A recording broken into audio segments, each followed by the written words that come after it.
Bonjour tout le monde. Aujourd'hui, euh, ça fait longtemps que j'y pensais d'ailleurs, mais aujourd'hui, je veux vous parler des 5 blessures de l'âme. Pourquoi? Je suis ma petite feuille ici, là. Pourquoi aujourd'hui? Ben, c'est parce que, vous savez, la plupart savaient que j'étais partie à Cuba.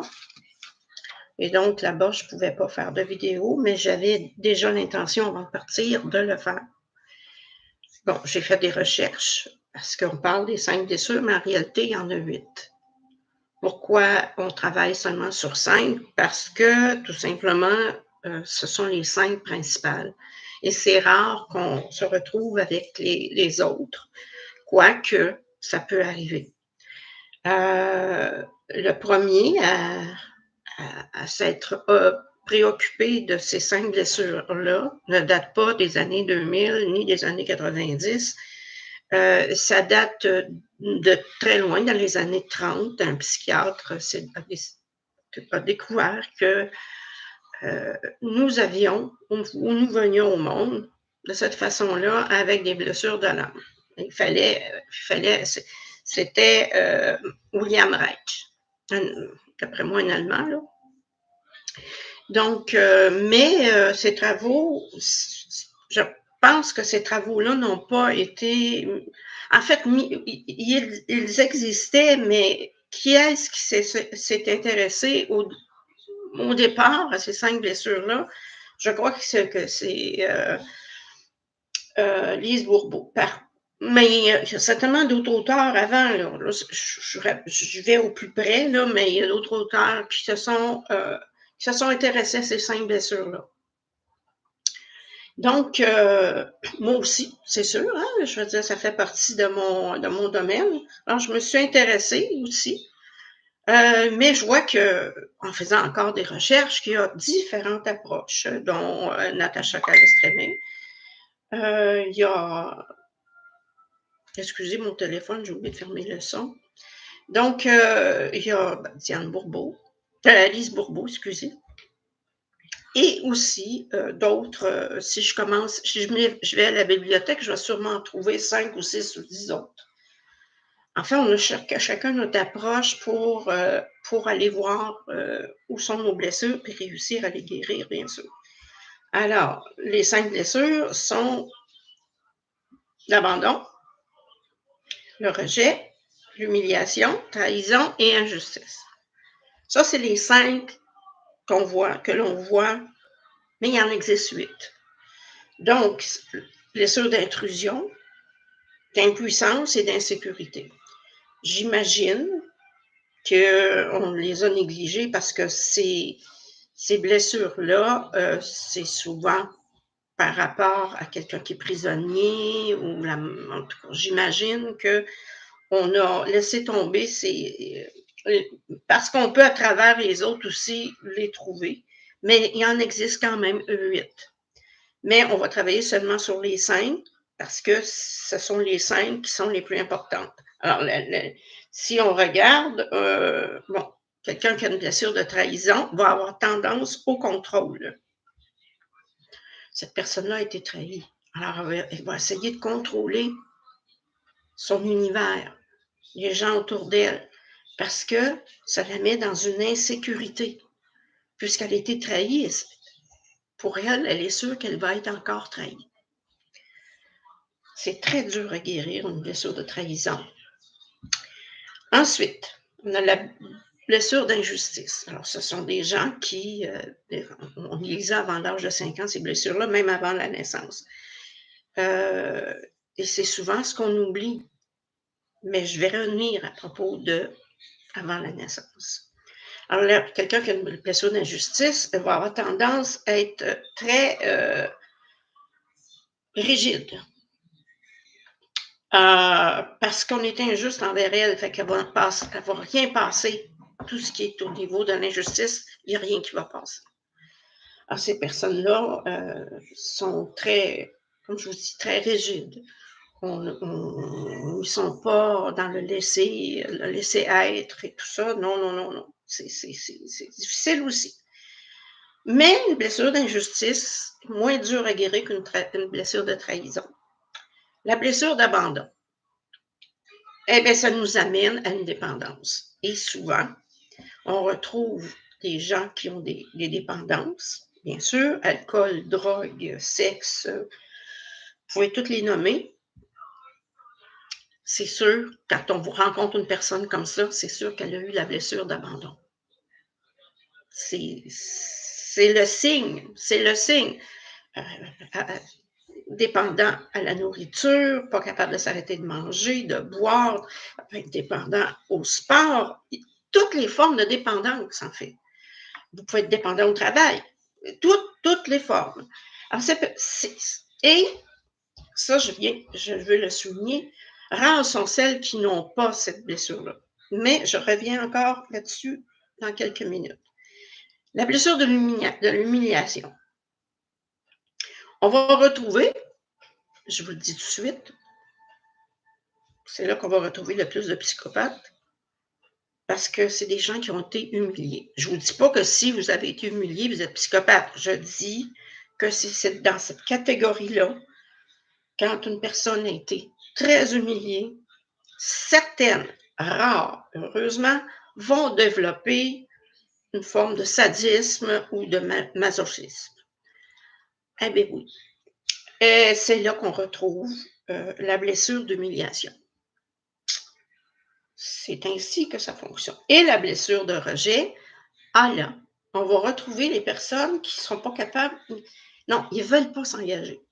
Et quand ils sont engagés, ils vont fuir parce qu'ils ont vécu la blessure de rejet. Alors, j'espère que vous avez bien compris exactement comment les reconnaître. Bon, on a tous les 5 blessures. Plus ou moins, on a la principale, disons la blessure d'abandon. De là vient la blessure de rejet et on les a tous. OK?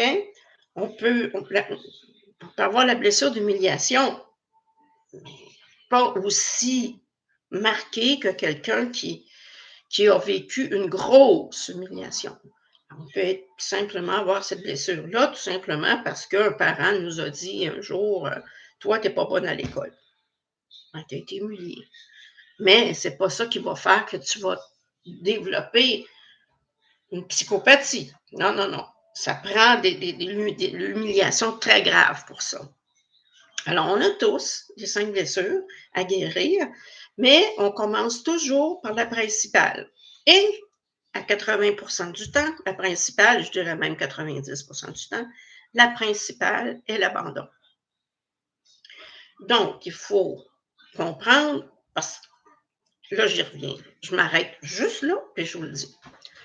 Bon, j'ai rencontré des gens qui m'ont dit, et même moi y compris, là, okay, j'ai eu une enfance merveilleuse. Et je souffrais de la blessure d'abandon et j'en étais pas consciente. J'ai eu une enfance merveilleuse. Des parents parfaits. Ils m'ont jamais rejetée. Ils ont toujours pris soin de moi. Je n'ai manqué d'absolument en rien. Alors, je me disais, voyons, blessure d'abandon. Et j'ai trouvé vraiment beaucoup plus tard que oui, parce qu'il y a eu, on pourrait dire, un psychodrame avant ma naissance et ma mère ne voulait pas m'avoir, tout simplement parce que j'étais comme un accident indésirable. Et voilà. Donc, ça ne vient pas nécessairement de votre vie vécue, mais ça vient de votre avant-vie. Pour beaucoup, comme moi, ça venait d'avant ma naissance. Alors, c'est pour ça que ça fut difficile à trouver. Je savais que j'avais quelque chose à guérir, mais je pouvais. Pour moi, personne ne m'avait abandonnée. Et c'est avec des recherches que j'ai trouvé. J'ai cherché. Et bien, j'ai fini par trouver la vérité. Et de là, on peut travailler cette blessure. Et des personnes qui ont, peu importe la blessure, admettons une personne qui a une blessure de trahison, va automatiquement attirer à elle des personnes qui ont la même blessure. Pourquoi? Parce que c'est notre miroir. Et là, on voit devant nous une personne qui a vécu. Là, on se dit, mais pourquoi tu es comme ça? On parle à l'autre, mais en fait, on se parle à soi. Pourquoi tu es comme ça? Qu'est-ce qui fait que tu es comme ça? Et là, à un moment donné, la personne s'ouvre et vous dit, parce que j'ai été trahie par une telle personne, et puis maintenant, ben, je fais plus confiance à personne, je suis fermée. Vous allez tenter de dire, mais ouvre-toi, mais c'est à vous que vous parlez. Voyez-vous, là, tout le long de votre vie, vous allez rencontrer ces personnes-là qui vont vous faire face à vous-même. Donc, dans mon cas, qu'est-ce que j'ai rencontré comme personne tout le long de ma vie? C'est des gens qui avaient des blessures d'abandon. Et j'étais Mère Teresa, j'étais tout le monde, moi. J'étais tout le monde à se sortir de leurs problèmes, à les protéger, à leur trouver des solutions et tout ça. Mais c'était toutes des personnes qui avaient une blessure d'abandon. Aujourd'hui, là, quand j'analyse mon passé, je sais très bien que c'était là dans ma vie et moi, j'en étais absolument pas consciente. Et j'aurais pu passer des heures à aider quelqu'un qui avait été abandonné, à accepter cet abandon et tout ça, sans savoir que je travaillais sur moi. Là. Mais c'est comme ça, ça fait partie des 5 blessures. Donc, il y avait, comme je vous dis, il y a différentes techniques et elles sont tous bonnes. Pour moi, que ce soit les protocoles de Natacha Calestrémé, ou que ce soit des méditations, ou que ce soit un travail d'écriture, elles sont tous bonnes. À partir du moment où on est consciente d'où vient cette blessure, qu'est-ce qu'on a à pardonner à la personne qui nous a abandonnés, entre parenthèses, ou qui a voulu nous abandonner, comprendre le pourquoi, parce que moi, je dis toujours, si tu ne passes pas par l'acceptation que cette personne-là a fait de son mieux, tu vas être en colère toute ta vie, tu n'arriveras jamais à avancer. La première chose que j'ai fait, c'est pardonner à ma propre mère d'avoir voulu avorter. Si j'avais été dans cette situation-là, à ce moment-là, j'aurais pas fait autrement. Comprenez-vous? Là? Donc, moi, je comprends l'innocence des gens qui vous blessent. Les gens qui ont vécu des blessures d'injustice et tout ça ne sont absolument pas conscients du moment où ils vous blessent. Ils n'en sont pas conscients. Ils sont blessés eux-mêmes. Donc, ils ne sont pas conscients du mal qu'ils vous font.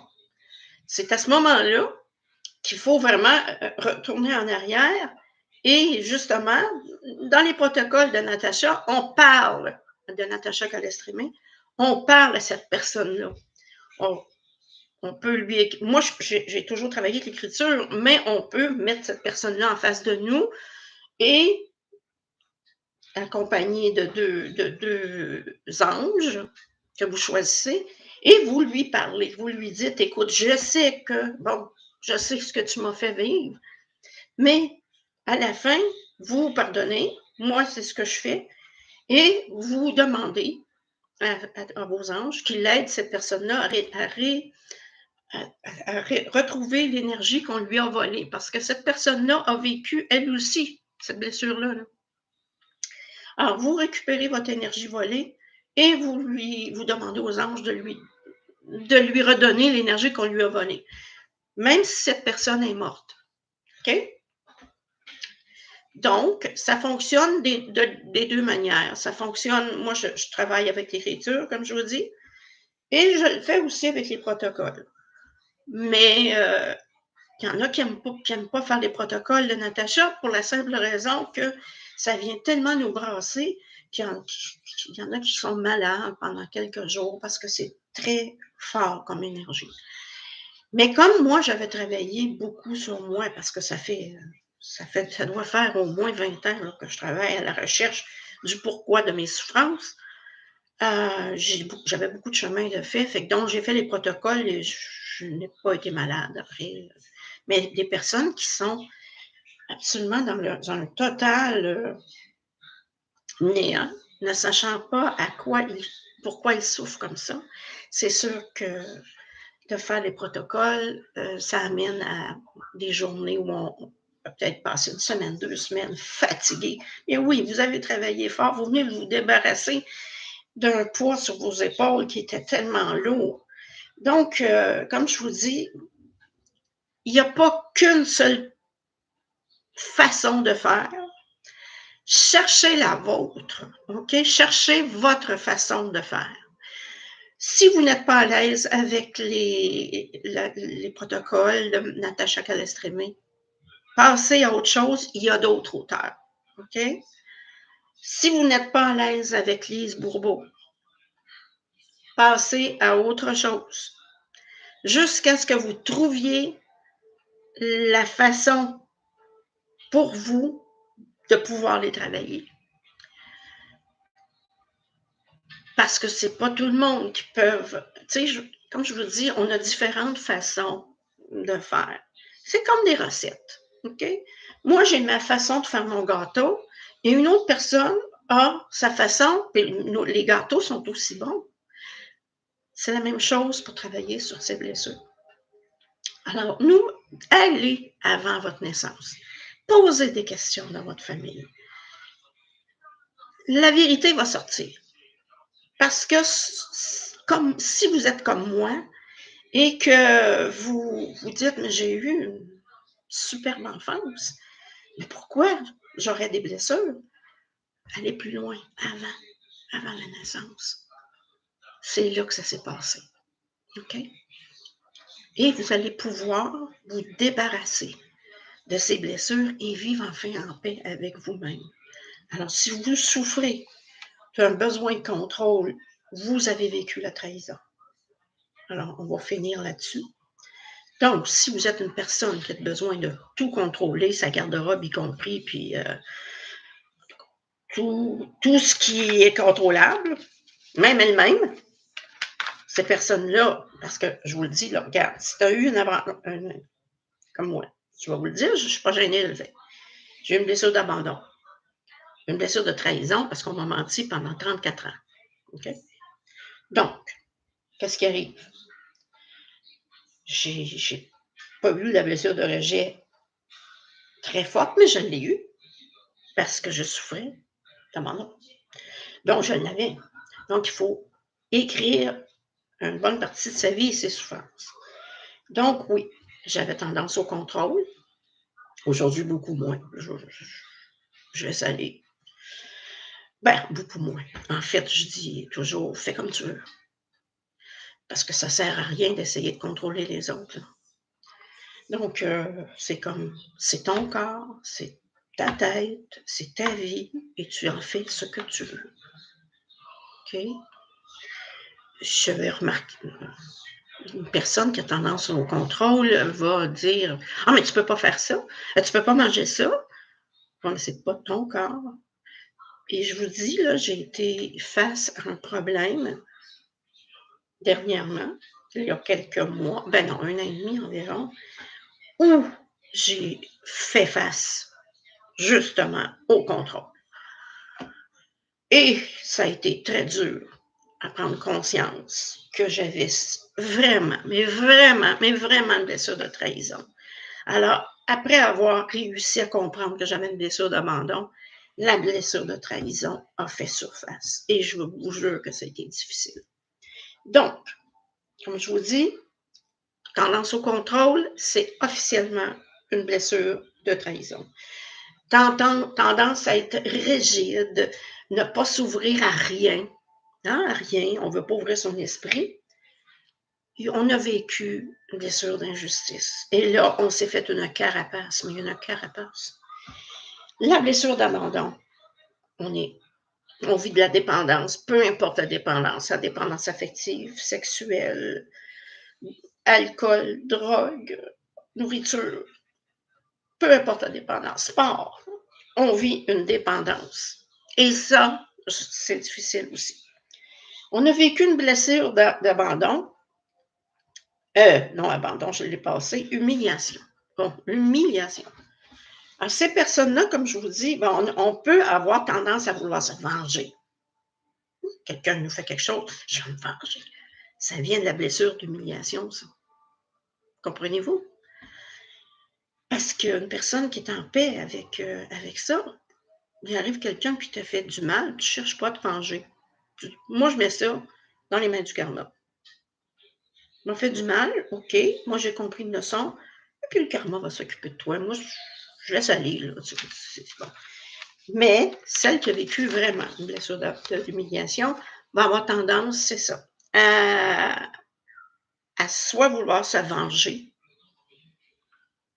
ou à aimer être une victime. On va les retrouver dans ces deux mondes-là. Et la blessure de rejet, comme je vous disais tantôt, ces personnes-là, si vous l'avez, vous êtes une personne qui n'arrivait pas à vous intégrer dans un groupe ou quoi, dans un couple. Aussitôt que vous vous sentez à cet endroit-là, que vous sentez que vous avez des obligations envers soit un groupe, un couple ou tout ça, vous allez fuir, même des enfants. Là. Je vais intégrer les enfants là-dedans parce qu'il y a des pères ou des mères qui ayant eu des enfants ont fui. C'est la stricte vérité. Là, on fait le tour. Bon. Donc, pour vous aider à en guérir, et pour mon conseil, parce que je ne suis pas Dieu, mon conseil à moi, c'est d'aller reculer jusqu'avant votre naissance. Allez voir les circonstances de votre naissance et ne vous fiez pas aux réponses de vos parents parce qu'ils ne vont pas vous dire on ne te voulait pas. Il faut aller plus loin. Si on a des frères et sœurs, on est chanceux parce que là, à ce moment-là, eux se sont rendus compte de quelque chose. Ou tantes, oncles et tantes qui ont eu connaissance de cette grossesse-là. Si vous trouvez la moindre petite chose, et là, dites-leur, je travaille sur moi, ça ne va pas se rendre jusqu'à mes parents s'ils sont vivants, mais je suis en train de travailler pour savoir pourquoi je souffre de ceci ou de cela. Alors là, c'est la première étape à faire. J'en vois pas d'autre qu'aller jusqu'avant sa naissance. Parce que, surtout si vous me dites j'ai eu une enfance parfaite. Vous avez des blessures, puis vous avez une enfance parfaite, ça s'est passé avant, c'est sûr. Bon. Après ça, on trouve sa technique. Comme je vous dis, il y en a plusieurs auteurs, j'en ai vu beaucoup, plusieurs. Donc, il faut trouver la technique qui nous convient et enclencher la guérison. Et vous allez être libéré. Si vous avez besoin en chemin, parce que c'est parfois difficile, si vous avez besoin en chemin d'aide, ben, contactez quelqu'un qui travaille avec les énergies. Bon, moi, je suis énergéticienne, mais il y en a d'autres, là. Et près de vous, il faut que ça soit facile. Allez pas contacter quelqu'un qui est dans un autre pays. Moi, je vous dis oui, on peut faire des soins à distance. Mais pour cette étape-là, vous avez besoin de quelqu'un avec qui vous allez pouvoir avoir un contact serré. Hein? C'est important. Oui, on peut travailler à distance. Je peux vous faire un travail à distance, mais pour l'étape dont je vous parle, trouvez dans votre ville ou une ville pas trop loin, quelqu'un qui travaille avec l'énergie, que ce soit Reiki, que ce soit peu importe la technique, vous allez avoir besoin de rencontrer quelqu'un en personne. À mesure, vous allez avancer et sur votre chemin seront mis d'autres personnes. Au début, vous allez régler quelques problèmes, puis à un moment donné, quand sera venu le temps de rencontrer quelqu'un d'autre avec d'autres façons de travailler, vous allez être guidé. Faites confiance. Faites confiance à vos guides. Vous allez travailler avec des forces angéliques et on va vous diriger sur la personne que vous avez besoin ici et maintenant. Alors, j'espère que vous avez bien apprécié cette vidéo que j'ai faite spécialement pour vous. Et ça fait un petit bout que je l'avais à l'intérieur de moi et je voulais la partager avec vous. Et dites-vous que quand on a fini par comprendre toutes nos blessures, on se sent tellement bien et on dégage une telle énergie que les gens sont attirés vers nous parce qu'on dégage une énergie forte. Il n'y a plus personne qui nous vole notre énergie et puis il n'y a plus aucune, comment je vous dirais, il n'y a plus aucune, il y a plus de blocage. Et quand on ressent quelque chose, on se ramène à dire, ah, vois-tu? Bon. Et voilà, une moindre, admettons, une petite humiliation, va absolument pas nous faire mal. On va dire, ça ne m'appartient pas. Voyez-vous, on va réagir tellement de façon différente. Vous allez voir, vous allez vous sentir mieux. Et je vous dis, l'énergie, vous allez récupérer. La sensation de bien-être, vous allez récupérer. Vous allez illuminer autour de vous. Alors, je vous souhaite un bon travail. Et si vous avez des questions, je le partage sur ma page Facebook. Alors, si vous avez des questions, ne vous gênez surtout pas. Je suis là pour vous aider et vous répondre. Je vous aime beaucoup, je vous embrasse et je vous dis à la prochaine.